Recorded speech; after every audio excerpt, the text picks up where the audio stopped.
अबू जहल ने आप सल्लल्लाहु अलैहि वसल्लम को तकलीफ पहुंचाने का कोई मौका हाथ से जाने ना दिया। हजरत अब्दुल्ला बिन अब्बास से रवायत है कि एक मरतबा अबू जहल बिन हशाम ने कुरैश मक्का से कहा, क्या तुम देख रहे हो कि मोहम्मद ने हमारे दिन को बुरा कहा है? मैं कल एक पत्थर लेकर बैठूंगा और जब मोहम्मद नमाज में सजदा करेगा तो इसको इस पत्थर से जख्मी कर दूंगा। इसके बाद अब्दु मनाफ जो चाहें करें।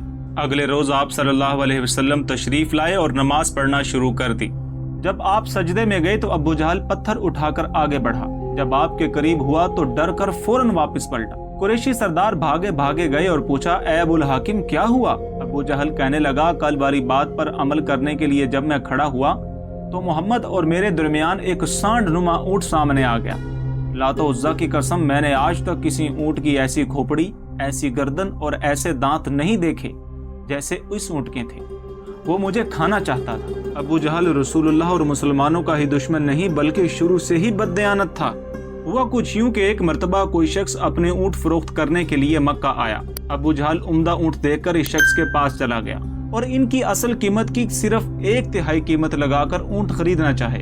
ऐसा इसने जानबूझकर किया क्योंकि ये इस गुरूर में मुब्तला था कि वो अपनी बस्ती का एक मुअज़्ज़ज़ सरदार है और इसकी लगाई हुई कीमत से बढ़कर कोई कीमत नहीं लगा सकता।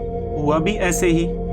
ये तिजारत में खसारा पाने वाला परदेसी रसूलुल्लाह के पास चला गया और कहा, ए मोहम्मद, अबू अल हाकिम ने मेरी तिजारत को खराब कर दिया है। जब आपने इसके ऊँटों को देखा तो वाकई ही इनकी कीमत इतनी नहीं थी जितनी कि अबू जहल ने लगाई।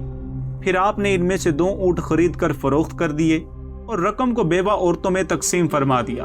ये सब कुछ इस काफिर की आंखों के सामने हुआ मगर ये एक लफ्ज भी ना बोल सका। नाज़रीन, हमने ये डाटा बहुत सी इस्लामी कुतब, तफासीर और दीगर जगह से हासिल किया है और कोशिश की है कि आप तक सही और ऑथेंटिक मालूमात पहुंचा सकें। चैनल पर नए हैं तो सब्सक्राइब करके नीचे बेल आइकन को प्रेस कर लीजिए और वीडियो को लाइक और शेयर करना मत भूलिए।